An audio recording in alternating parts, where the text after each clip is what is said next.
Okay, so give me a minute, guys.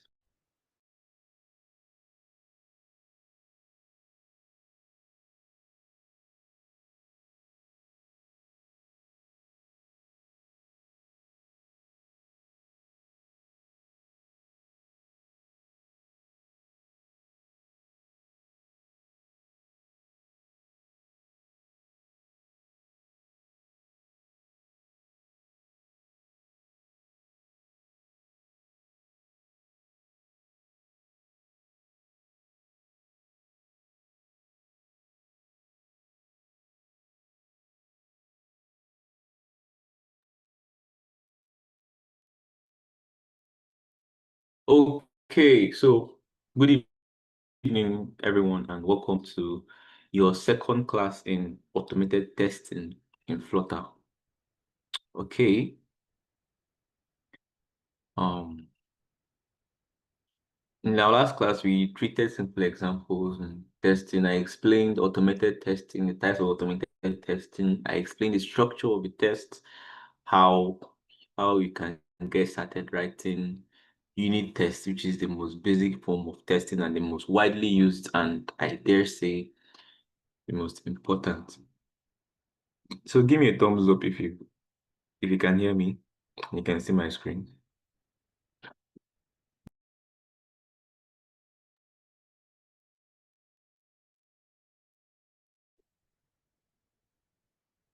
Okay. So today we'll be going taking a step further. Um Today we'll be taking a step further from the basic examples of testing we saw in our last class, and I'm introducing the concepts which is very highly related with automated testing, something called mocking and stubbing. Mocking and stubbing. Okay. This concept is not specific. The other languages have their own concept of mocking and stubbing objects during tests. Okay. So first I'll start with mocking. What is what was mocking, you might want to ask. Okay, so basically a mock, like the name suggests, is a fake version of a class.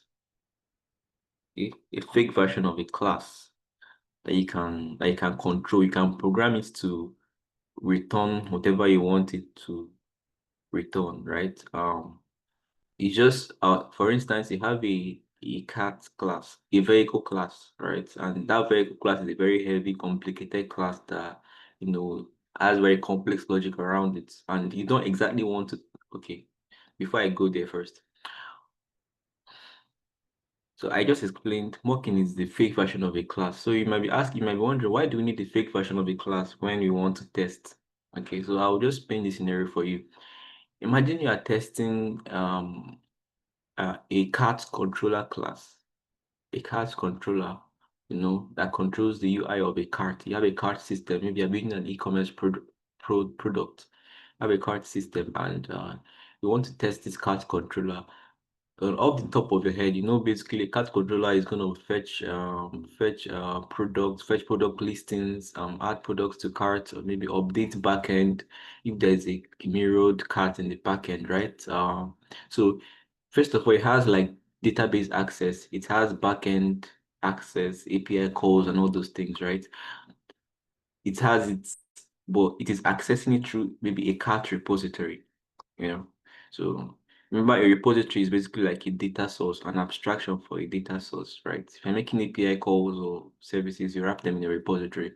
So the cart controller depends on a repository, and you want to test the cart controller, okay? But you don't want to be testing the API calls itself that the cart controller might make when it wants to do something in the repository. Okay, you don't want your tests to be waiting for an API to return. You don't want to test all that. The backend has tested that and it works. You just want to test your class controller. whether it behaves as it should, whether it updates the UI as it should, right? So this is where a mock comes in. So what do you mock? In this case now, you mock your cat's repository. Okay, you mock your cat's repository. Remember I said you have a cat's controller, you have a cat's repository. You want to test the cat's controller, and the cat's controller depends on the cat's repository. And the cat's repository is where you make the API calls and every other network database access, yada yada yada, right? Okay, you don't want to exactly test the repository, so you want to test just the controller. So you need a way to mock the repository so that your test won't be waiting for an API to return or that. So basically, mocking allows you to create like a fake instance class and a fake instance of a class, so you can use it in your test without actually using the real thing. That's what uh mocking mocking is. I'll use a simpler analogy just to drive home the point, right? So this one is a bit abstract, right? But just follow me here. Imagine you're testing a pet owner class. You have a class pet owner, okay, and you have pets, for example, cat, dog, etc. Okay, this analogy is a bit abstract, but you want to test the pet owner class. Maybe the pet owner has methods for interacting with the pets. Okay, I want to test the pet owner class, and the pet owner depends on the pets, that's cat, dog, etc. You have all these classes defined in your program. I wonder what kind of program that would be, right?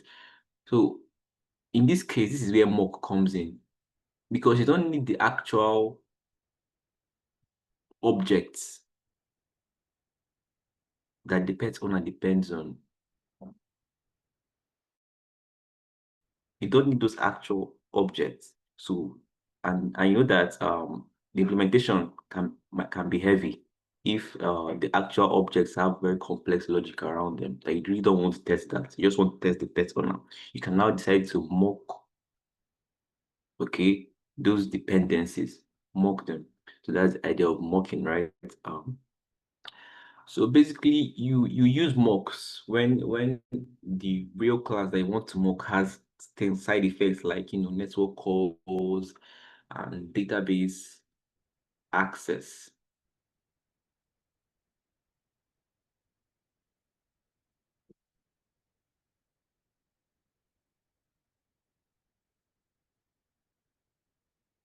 Think fine.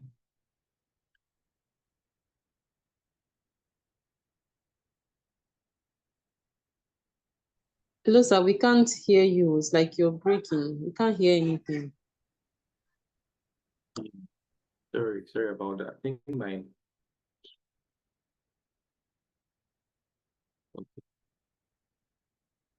you can see my screen now, right? Okay, so as I was explaining, sorry about that. So when do you need to use mocks in your testing?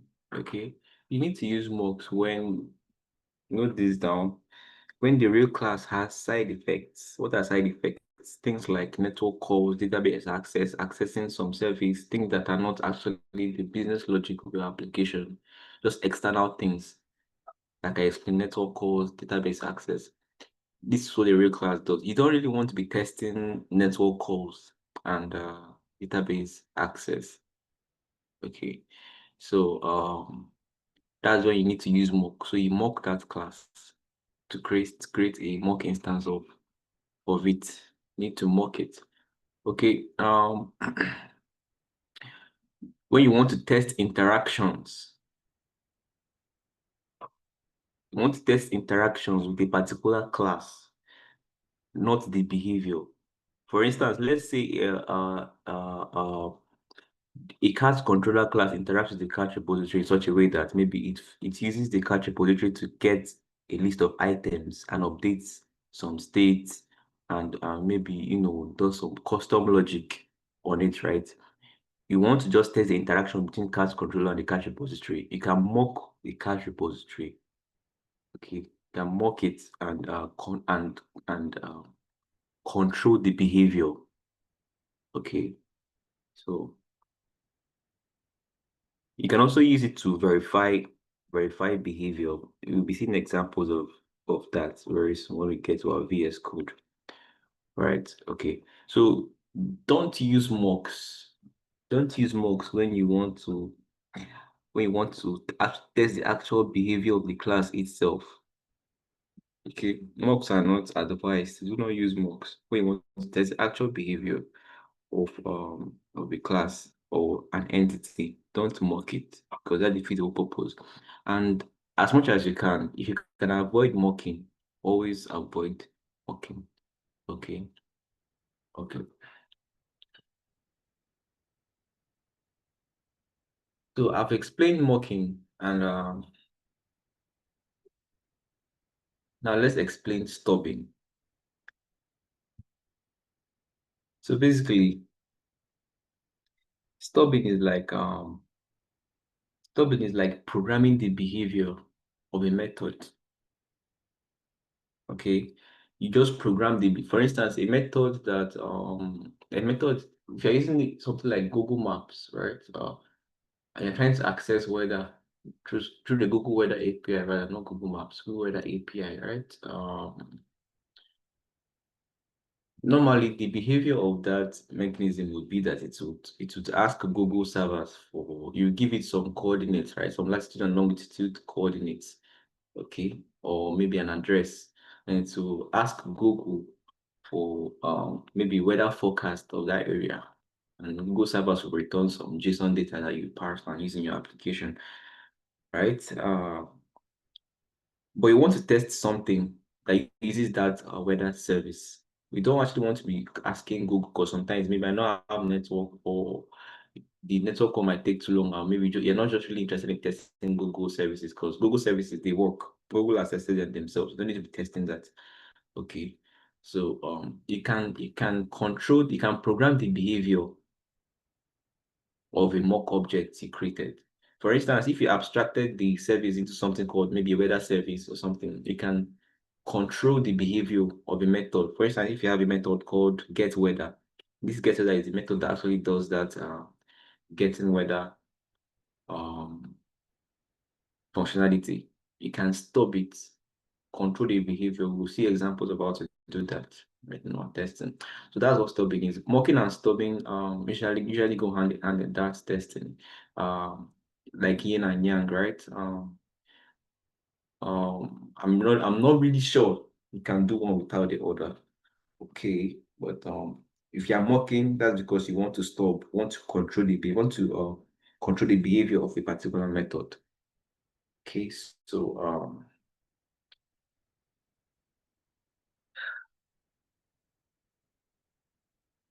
I'll be sharing my VS Code very soon so we can see some examples.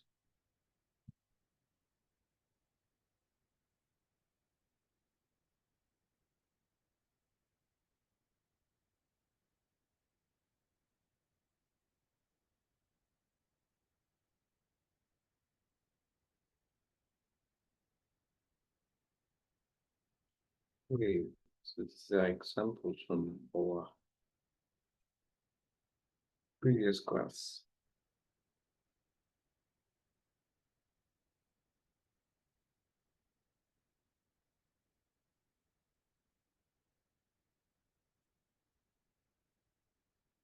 I'm just going to create a new file called mocking test. This is where we learning about mocking. So let me just set that up.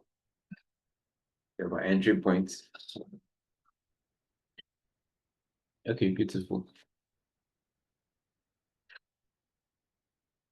Okay, first to mock, right?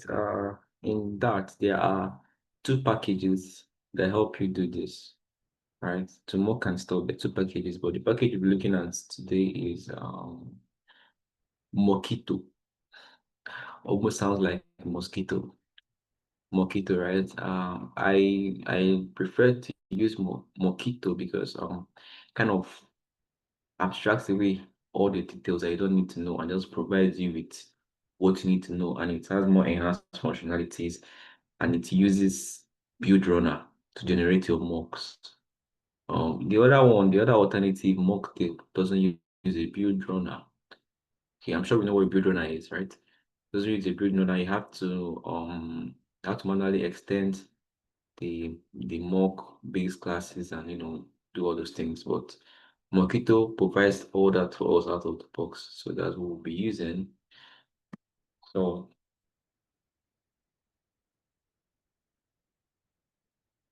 we do a Flutter pop add Mockito because it has to be a dev dependency because this is not going in production. This code is not going to be included in your compiled application when it's running in your user's device. So anything that is not going to be included in your app code is a dev dependency. So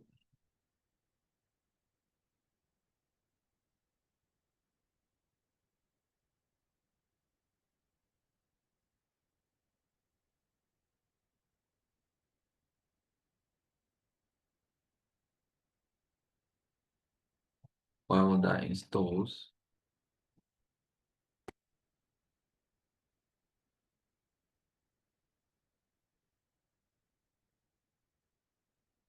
okay. So we have Mockito. I'm going to see your hand is up. Yes, sir. Why Please. is your hand up? Yes, I was requesting that Yeah. if you just, since you already mentioned it, explain a little more on the concept of that build run I talked about. Because honestly, me, I don't understand it. Okay. Build runner. Okay. Well, build runner is something that has to make up for the fact that it doesn't have macros. Okay. I'm not going to explain what macros are, right? But basically, it's a kind of is a mechanism for meta programming, for programming a way to generate code. That's basically what meta programming is writing code that generates code. That's what meta programming is. So some other languages use things called macros, right? Like something if you are familiar with Rust, you've heard about Rust. Uh, Rust uses macros. You annotate your classes. Maybe you can come here and see something like entry or something. Annotate your classes, and when you annotate them, those classes or methods get like some enhanced behavior, or they behave in a certain way that if you didn't annotate them, they wouldn't, right? So that's what meta programming is. Okay.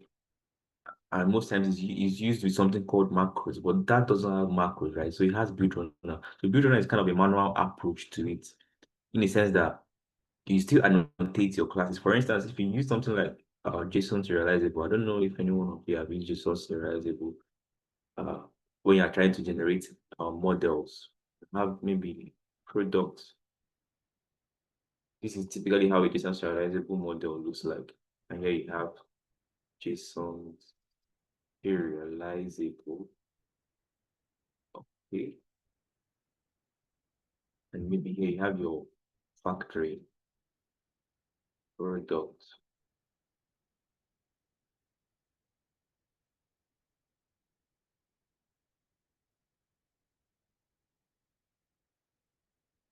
So this example will make you understand. Just going to be very quick with it.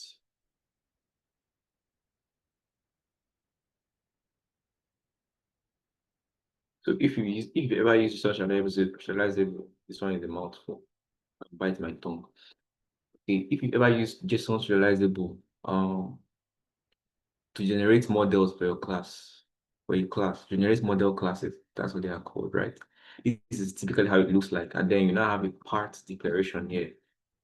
You know what the file is product model. This will now be product model g.dat, meaning when you're going to run a build runner, when you do this. So how do you run a build runner? Just doing your command line that run build runner. We can't do that now because we don't have the packages installed, right? Okay. You run a that run build runner, yada yada yada. So it's gonna be okay, so we have build runner installed there. So it's gonna build runner and then generate this method here. Remember, this method was not declared anywhere, right? This particular method I'm seeing here is not declared anywhere.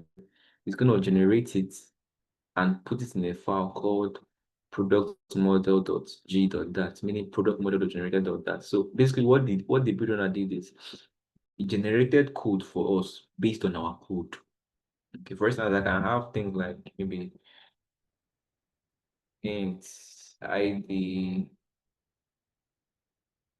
final string name, ID of product, and name of product, right, with a constructor, right? So the builder now will look at the structure of our code and then generates a product from JSON method that parses our product model from a JSON data structure. So basically, builder is used for meta programming, writing code that generates code. Basically, that's what builder is. Okay. As opposed to if you don't want to do this, you might have to start writing custom logic for serialization, and some people see that as time wasting. So you really don't want to do that sometimes. You just want to use a build runner to do things quickly. So that's about build runner, right? So it'll take a little detour Thank right you, there, but let's go back to sir. let's go back to what we have for today. So also with this like I explained before, right? This Mockito we are looking at, you'll be using build runner and you see the power, how it generates things for us.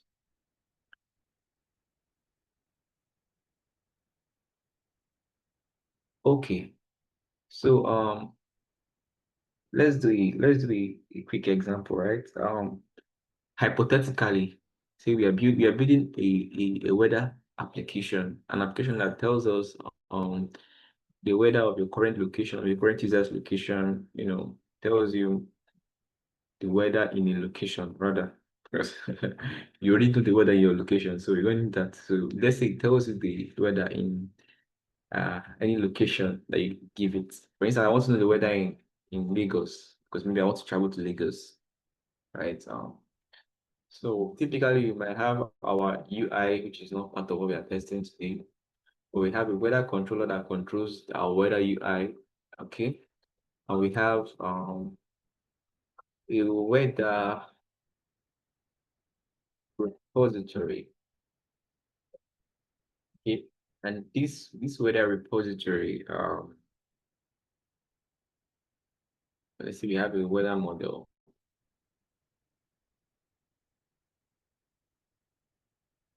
weather data.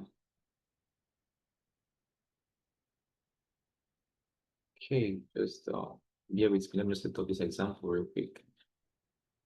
I wanted us to follow, so I didn't want to set up example before the class. Okay, so this weather repository takes an address, right, and gives us the weather of that address at that current address, right? So let's just name it get weather consistency's sake.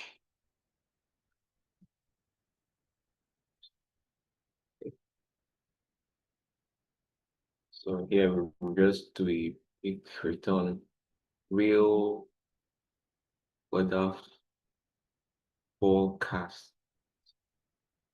for rest. Let's assume that this is the real implementation, right? But in reality, this method could be doing a whole lot, right? Making some API calls with that HTTP or DO package, maybe serializing some things, deserializing in in a in a real case scenario. This is what will happen, right? Okay. And of course, if you have a weather controller, uh,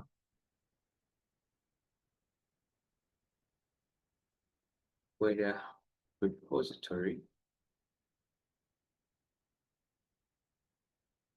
let's just name this.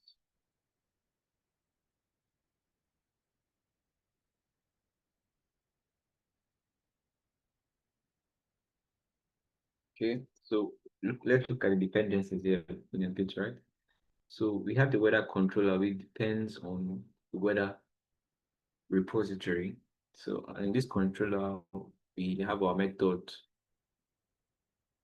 Let's see, let's call it get current weather.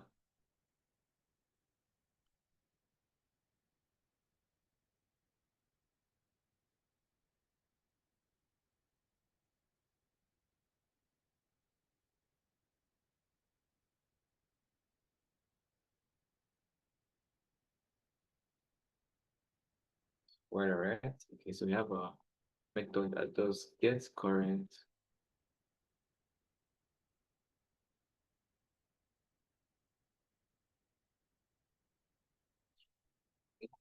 gets your, let's say it does a function that gets users current location using the device GPS, okay?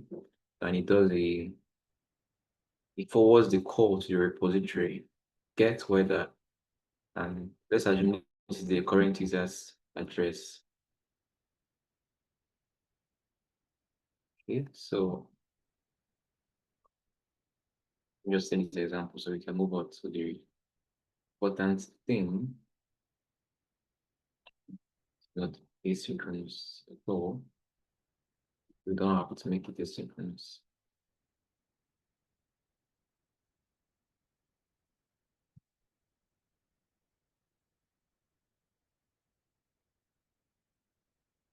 Okay, good. So this is just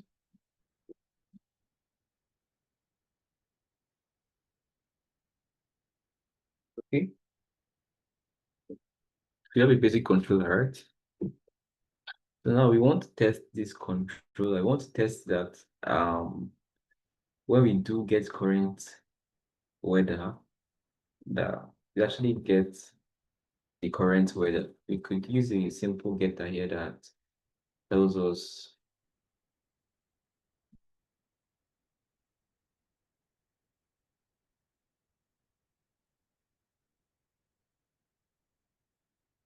it's a simple getter that tells us whether the current weather is available or not, right?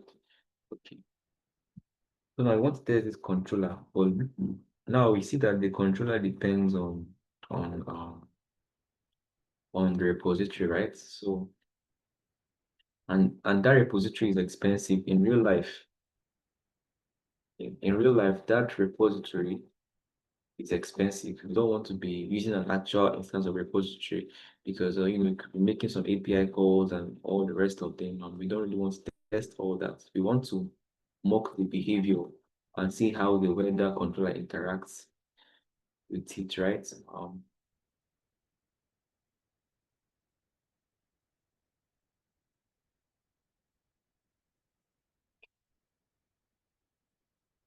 Just set this up.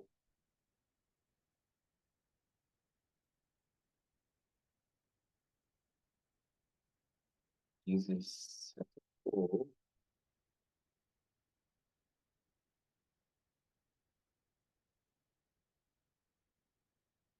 okay, beautiful. So now you see when we try to set up the controllers that we want to test, right?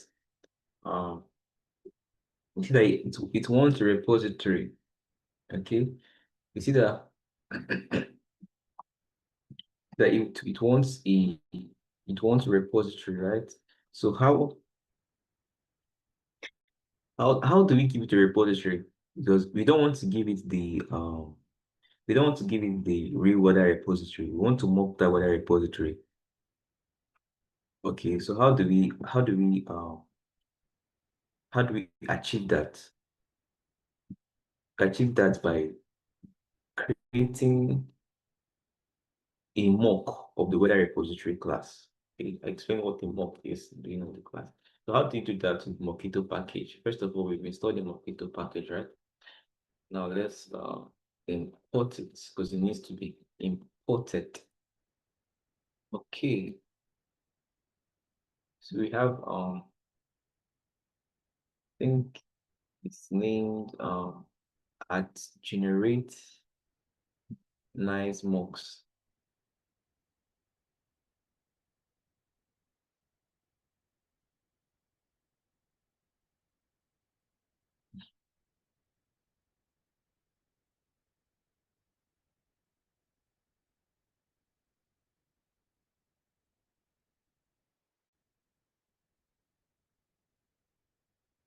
Okay, good. It's the name. It's called at generate nice mocks.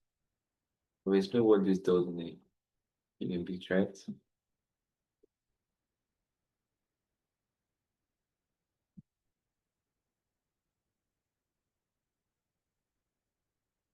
It's an application. It doesn't require So we pass something called a mock spec, okay, and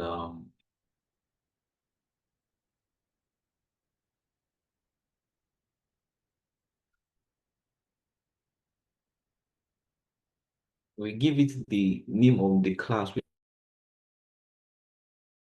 we want to mock. Remember I said the weather controller depends on the weather repository, and here we want to create a weather controller to test it, but we don't want to give it an actual weather repository because this in real life can be very, very expensive. And we're not really testing Google services. We just want to test the controller. Okay. So we give it weather beautiful weather repository. Okay. Give it weather repository. So like this now we set up the Mockito to generate mock for us, right? So one more thing, you have to no, don't do any imports in this one. You have to do s.mock.start. Okay. So right now this is set up. So what this is going to do, right, is going to ask Mosquito to generate a mock class. Sorry, excuse me. When you generate a mock class that is a subclass of weather repository, right? It has the methods that this weather repository has, right? But it allows us to control the behavior of get weather. So instead of this thing making an expensive call in reality, you can just control behavior and turn some custom data that you want to return. So now we have that set up. Let's do a build runner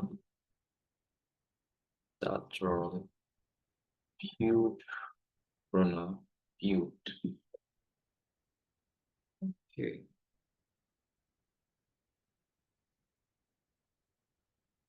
Made a mistake in the spelling. That's wrong build runner build. Okay.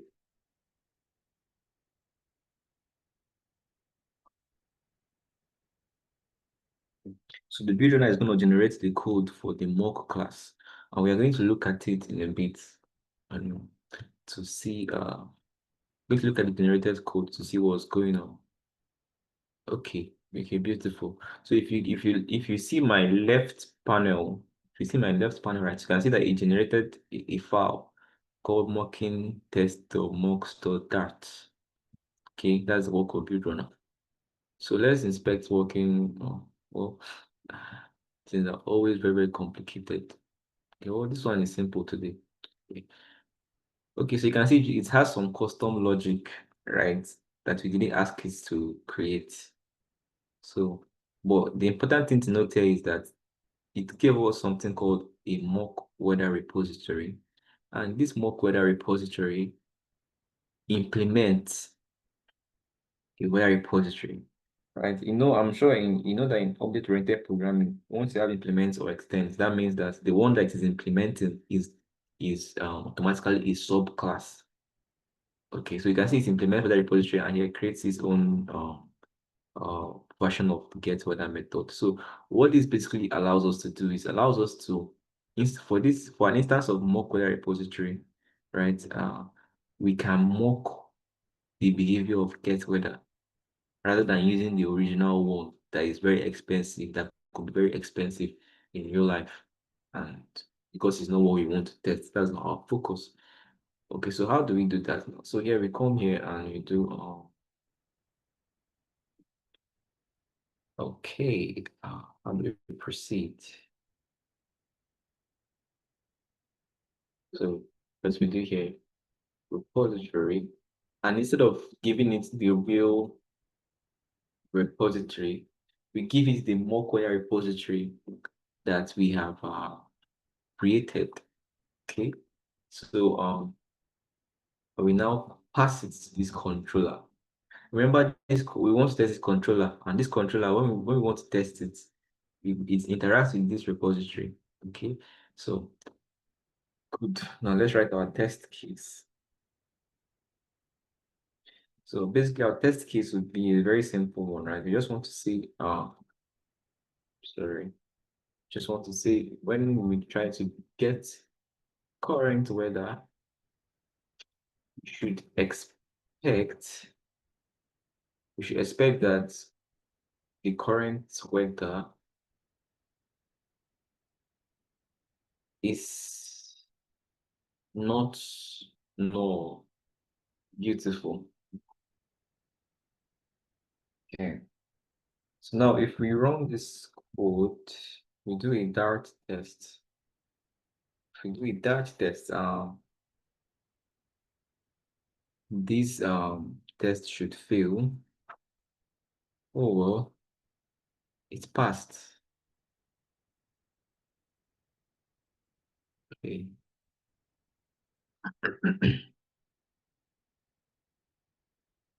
For asking to run this guy.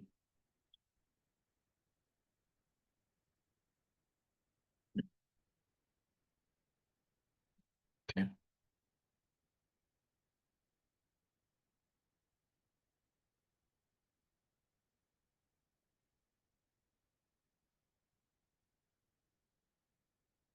And not load the previous test.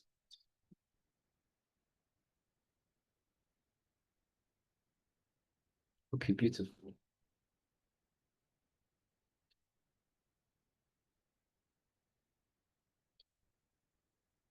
And that's what's going on now, right? Okay, I think I know why. I know why it is passing instead of failing, right? We've mocked this object, the weather repository, but we've not actually stopped it. We've not modified the behavior. Okay.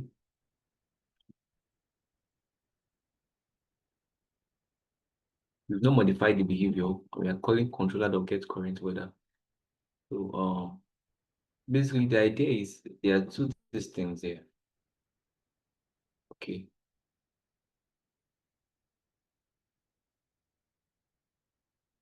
Okay, beautiful.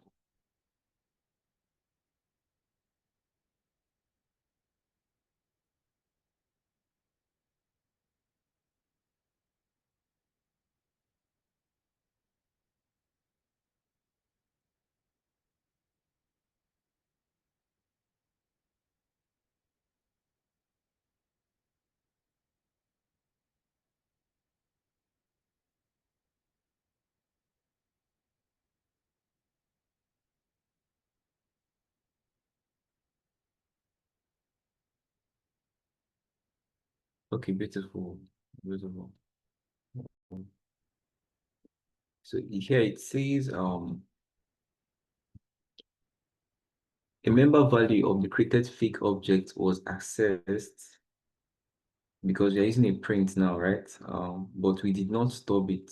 We did not stop it. I explained what stopping meant, right? Stopping is basically kind of hard coding the behavior of a method that is expensive. Okay.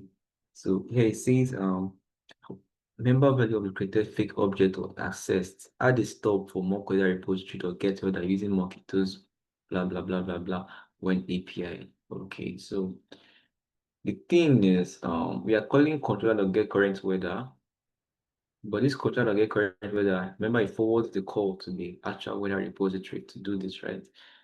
And we mocked it, but we've not stopped it, right? So how do we now stop it to cause this thing to stop failing? That we can actually test our get current weather properly. We use this is Stubbing now that we're discussing. We use the when API, like it told us in the terminal. So what do I want to stop? I want to stop this actual instance. The get weather method that I want to stop. I want to kind of hard code program the behavior so that instead of making this hypothetically expensive this thing, it just does what I program it to do rather.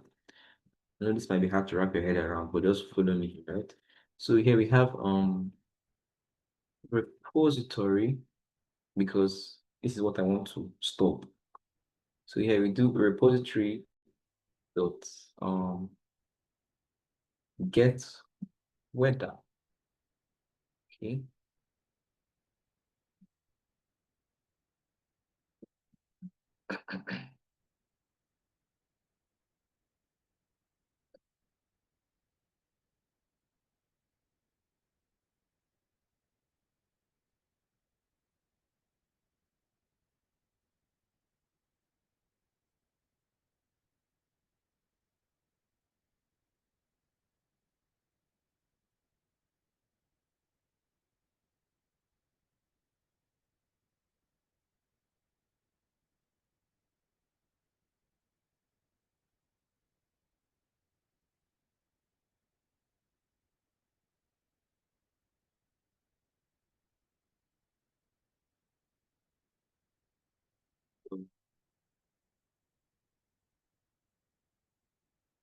Okay, so this is how you program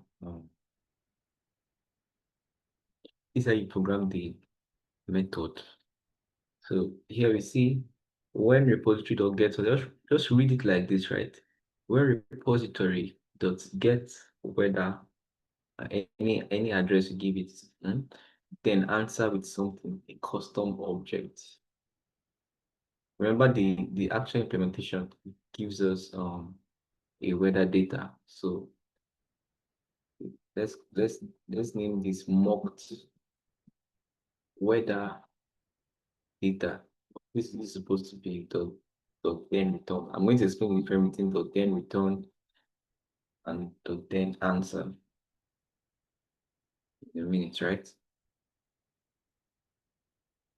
Okay,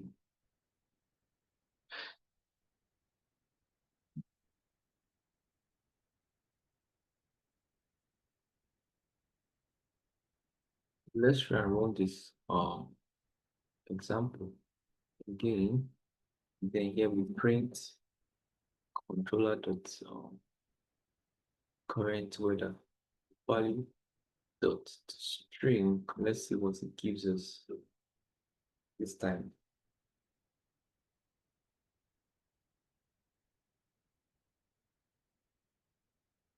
So I do a dart test.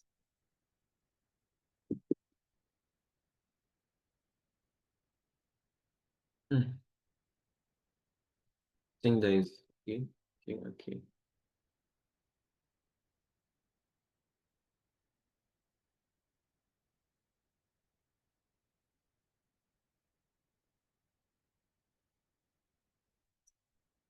Like sometimes they load me.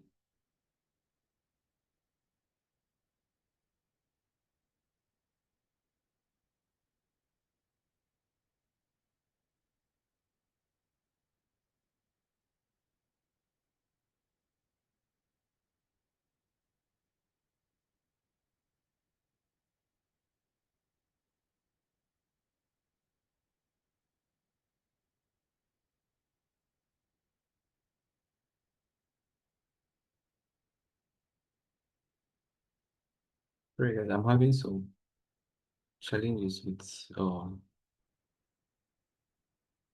my screen right here. Okay, so let me just copy over this my current address, right?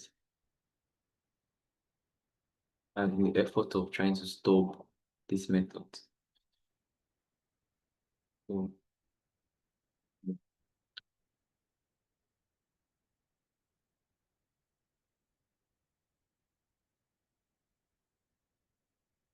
So I'll do a dart test again.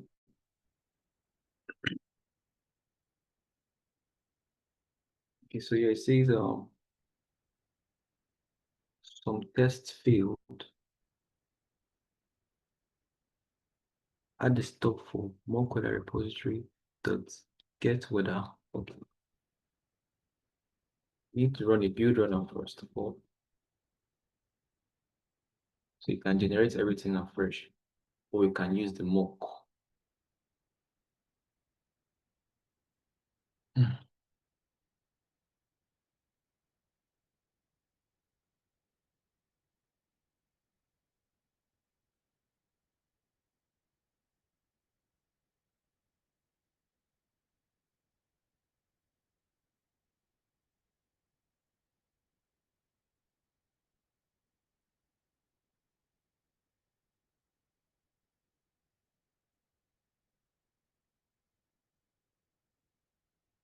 Yeah, fingers crossed.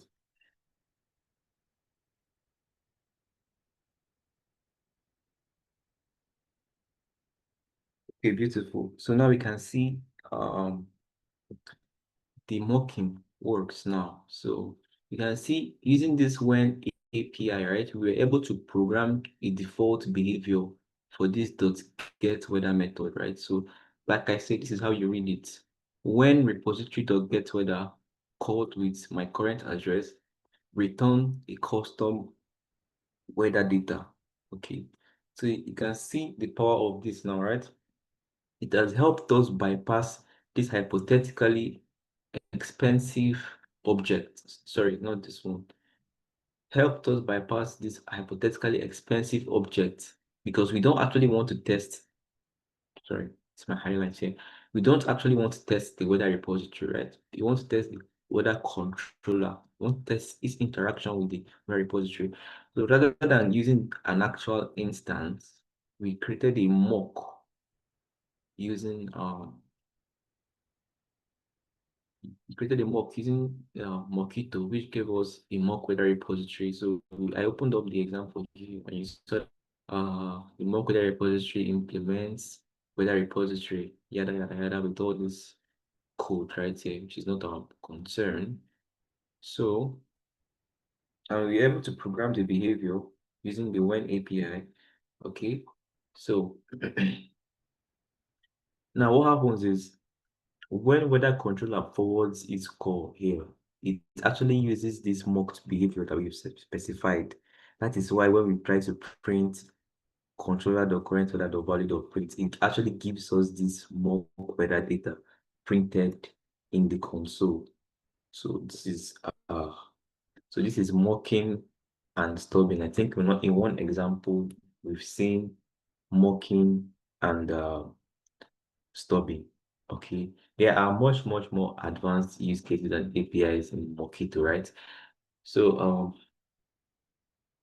for instance, you have look at this now. This returns a dot then return, which gives us it takes the value and that's the value that we get when we call this method, right? But what if you might want to generate that value programmatically? Okay, you want to run a function instead that generates the value. You can use something like dot then answer. Okay, and the then answer now does not take a value, it takes a function that returns a value. So here, this is very important because sometimes your APIs are asynchronous. In this one, we're just using synchronous APIs. There's no feature anywhere. There is nothing asynchronous here. But if you want to test asynchronous interactions, you have to use dot then answer. Okay, and you pass the function.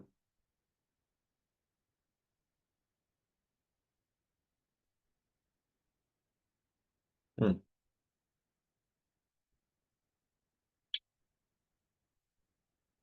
So here, look at the then answer. You can see that instead of taking an actual value, it takes a function. It takes in a function that returns weather data. Okay. Um, the ID is throwing up at us because we're forgetting to give it an argument. So let's just give it argument, just add an underscore there. So this is what the then answer does, right? Imagine this is an asynchronous API. We have to use just add an async here and it's going to work. Okay, so that's for the then answer.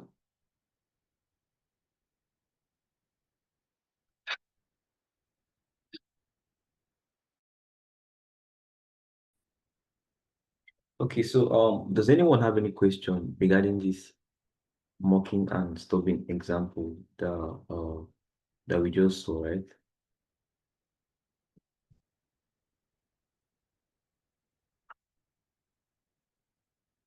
Okay, because your hand is up.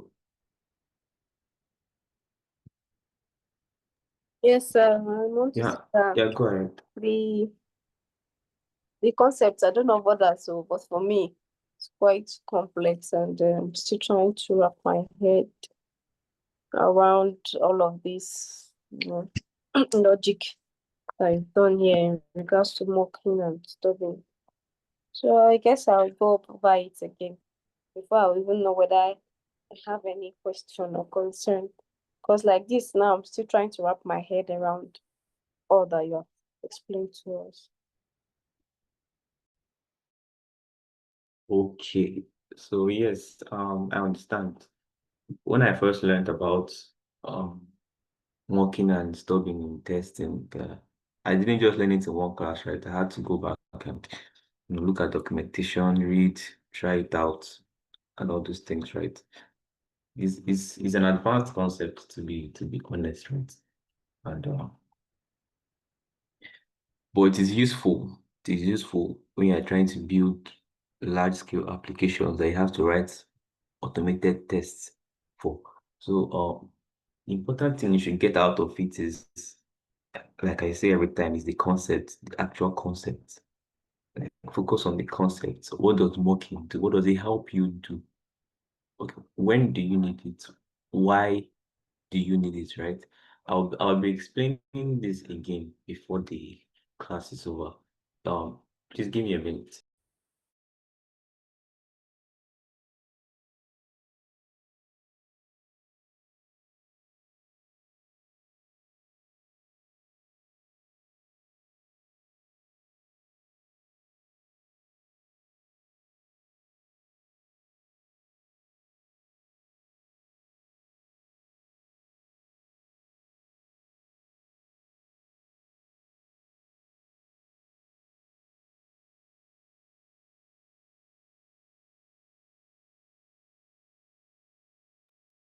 Okay, so before I proceed, does anyone have like an understanding of this mocking and stubbing that I've explained now? Just just let me know what you understand. Wait, do you want to try David? Maybe David, you, and then Kenika. Okay? Sorry, sir. Can you hear me? Yeah, I can hear you. Yeah, I joined the class late because I was on transit. So on joining the class, everything I was saying was it was as though I was saying Hebrew, but I know it's just because I didn't start the class. So I believe if I Oh, go through the video when it's uploaded, I should understand okay, it. Yes, okay. sir. David has escaped. Ginika, do you want to try? Hmm. Not really, sir. It's kind of like Ngozi said, for me too, it's really complicated. It may take learning over and over again to even understand the concept, to go through the documentation and so on. Don't really like get it like that, like the unit testing of Wednesday. So it's kind of really complicated. Okay, but do you understand the concept of unit testing? I think the goal here is for you guys to understand, and if I've not hit that goal, Yeah, we are not done yet. yeah, I get for unit testing. I even thought that maybe it will graduate. Maybe as you taught us unit testing, you may teach us integrated testing for this complex one. But I don't really know, Sha. But I understand what the testing is for, but this one is really complicated. Okay.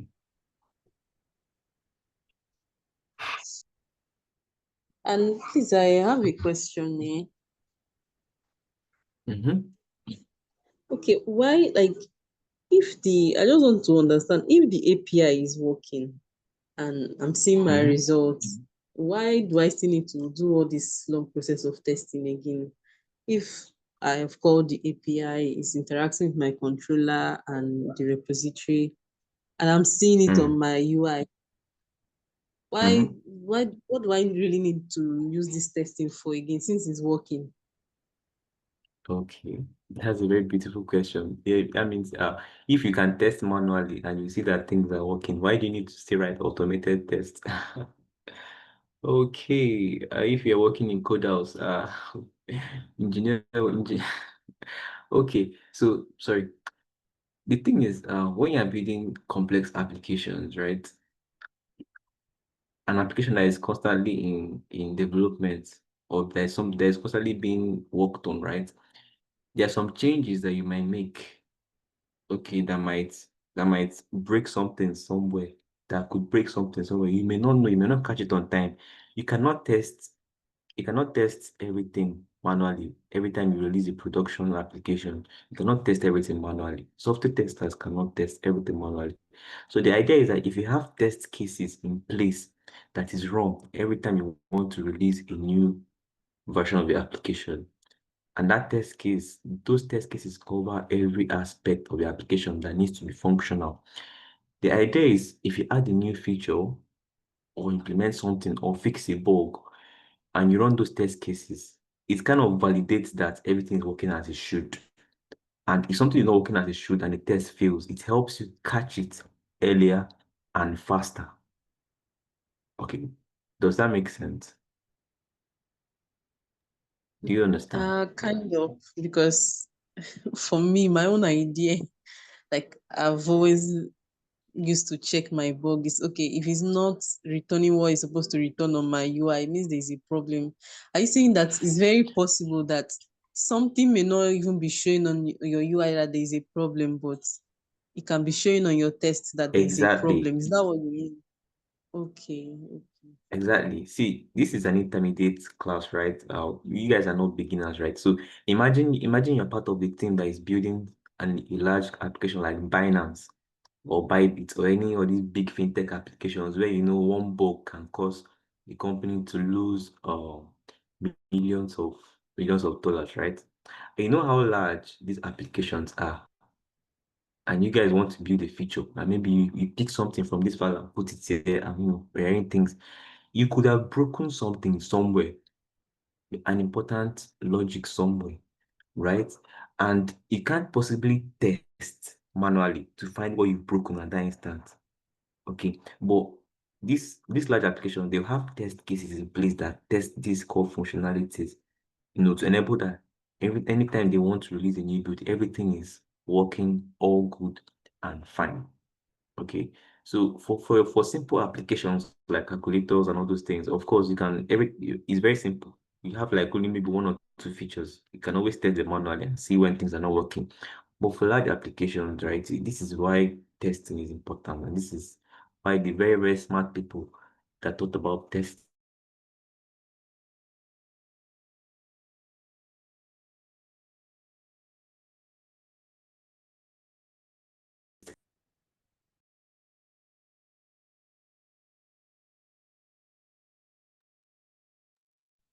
Hello, sir. Are you there? Yes, I'm here. Okay. My hands were raised anyway. Okay, so I wanted to, that means when we are for those big application now, and I'm sure there should be feature first folder, something like we talked about in one of those classes. So that means what we should do is when we write and when we design any feature from the UI to the data class, that means we should test everything before moving on to the next feature. Does that help? Like, because it may grow bulky, and before you start testing every part may take time and maybe hard to trace. So when working with those big applications, if you write one feature, you do the test cases. Does that help? Is that also what you mean also? Make sure that everything passed before moving on to a new feature again.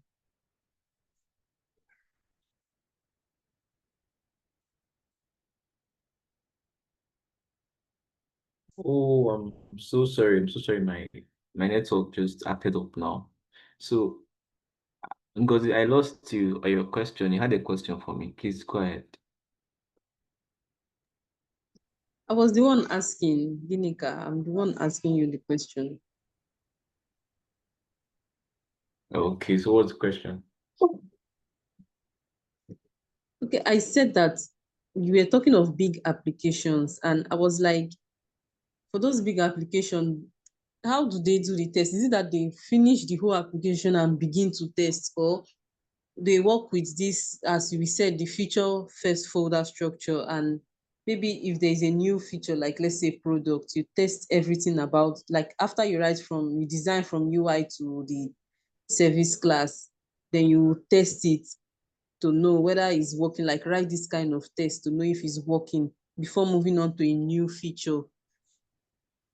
Yes, Is that how exactly. it So works? the idea is there's something called test-driven development. Okay, as you write code, you write tests that run against them. Okay, as you write code, you only write tests that run against them. Okay, so that's how they build it for a large complex teams. Teams that are large and building large projects. So for each feature, it has their test, and it's not just one test per feature. A feature can have 20 test cases, 50 test cases, dependent on the entities you want to test in that feature. Okay, so that's how it's mostly done. Okay. Ngozi had a question for me. David had a question for me. So David, you first, then Ngozi last.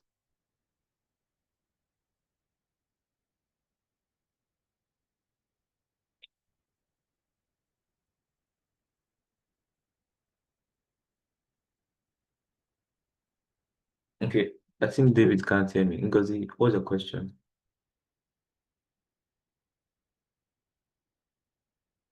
Okay, that time when you were explaining why we should test, I was just saying, I wanted to add that I think it makes sense that if you're building a scalable app, maybe an app that you would wish to update sometime in the future, and then because you made mention of this also earlier on previous classes, that if you are trying to maybe update a feature in your app, you might touch something and break something somewhere.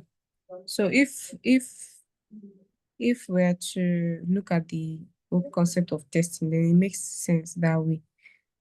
Then the other thing I wanted to say, I can't remember, but then I didn't hear your response to the last question that Ginika was asking.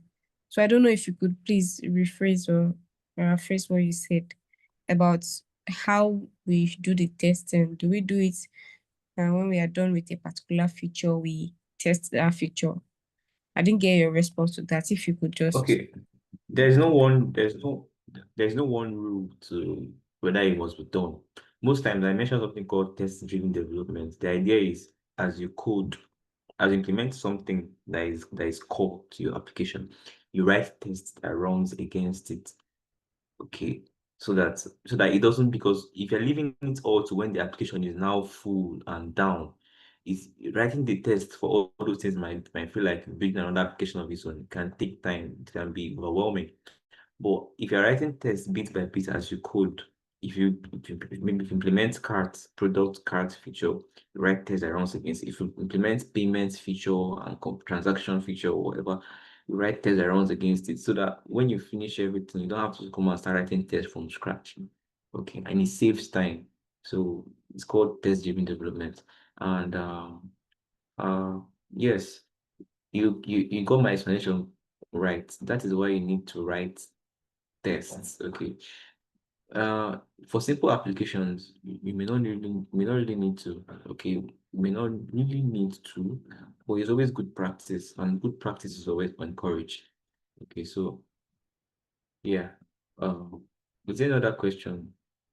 Because you have another sorry, sir. question. Yes, in fact, I remembered uh, what I wanted to say. The example I wanted to give in that regard is I observed sometimes I used to feel very angry when WhatsApp updates their app or what, and they force you to update, because I discovered that some features, I don't know. I'm just trying to link this thing you said now to my experience with WhatsApp. For instance, now I don't know whether may have not updated to their latest version though, but the last one I updated, there's this thing that is happening when you click on someone's status to view the status, and maybe the person has like 5 different pages on the status. Mm-hmm. The very first picture you see is what you'll be seeing in the third and the fifth and the seventh, like that. Even is that even Yeah, odd numbers? All the odd numbers, you exactly. see that So the same picture yeah, that you saw on the first one. So I discovered that. So so what what's kind of happening, God? right? So Exactly. So let me explain, right? You see, maybe they released that version, maybe to fix another bug that might have come up. But right, you know that programming is just like a whole big contraption of complex logic, right? Maybe they released that version to innocently fix a bug users are encountering, and they mistakenly broke something. They didn't figure it out. Remember, a company as big as Meta that has WhatsApp, of course, they are going to have a lot of software testers. They're going to have a lot of teams that are building WhatsApp, right? Because it's a complex application. But these people didn't catch it. These people are manual testers. They didn't catch this bug, and now users are experiencing this bug, right? So the thing is, if they had test cases that run against all these things, and these test cases are run right before they build a new version of the application and release to the users, okay, it will be caught, because the idea is if something is failing, it's going to fail. If it's going to pass, it's going to pass, right? So that's a very, very wonderful example. Thank you, Ngozi. I think I need to end this class right now. There's another class going on. Okay, so is there any other question that we can just quickly answer before we go?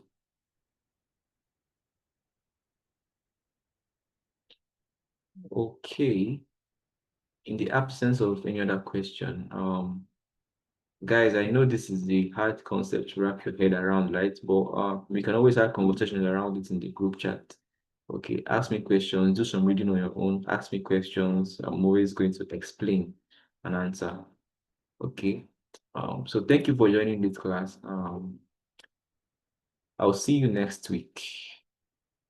Have a wonderful evening, everyone. David. thank you, sir. I'm good, sir. I'm good, sir. I'm good, sir.